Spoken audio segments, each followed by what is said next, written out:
మరో బ్రేక్ ని చూస్తున్నాం. సినిమాల్లో తెలంగాణ యాసను అవహేళన చేశారని తీవ్ర స్థాయిలో మండిపడ్డారు ఎమ్మెల్సీ కవిత. ఇక తెలంగాణ ఉద్యమ సమయంలో నంది అవార్డులు ఇస్తున్నప్పుడు తెలంగాణ యాసను అవహేళన చేసిన ఒక క్యారెక్టర్కు నంది అవార్డు ఇస్తున్నారని నిరసన తెలిపారు. ఒకే ఒక్క సంస్థ తెలంగాణ జాగృతి అని అన్నారు.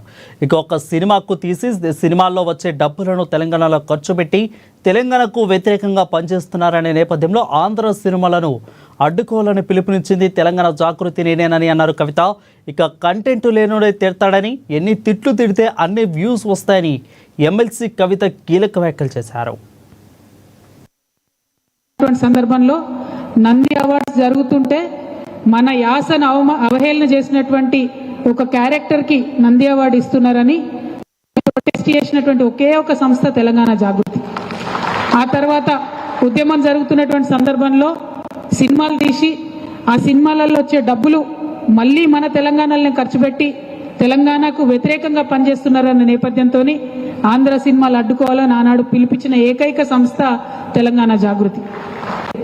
దానికి ఏమనుకోవద్దు, యూట్యూబర్ల అండ కూడా బాగా ఉన్నది. ఎవడెక్కువ తిట్లు తిడితే వాడికి అన్ని వ్యూస్ వస్తున్నాయి. అటువంటి కాలంలో మనం బతుకుతున్నాం.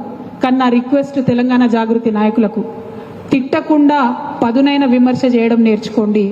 తిట్లకు దిగజారినం అంటే విషయం లేదని అర్థం. నువ్వు తిడుతున్నావు పక్కన అంటే కంటెంట్ లేదని అర్థం. కంటెంట్ లేదు కాబట్టి తిడుతున్నావు, క్యాలిబర్ లేదు కాబట్టి తిడుతున్నావు, లాజిక్ లేదు కాబట్టి తిడుతున్నావు. మన నాయకులు మన కార్యకర్తలు మాత్రం దయచేసి లాజికల్గానే మాట్లాడాలి, కంటెంట్తోనే మాట్లాడాలి, క్వాలిటీతోనే మాట్లాడాలి.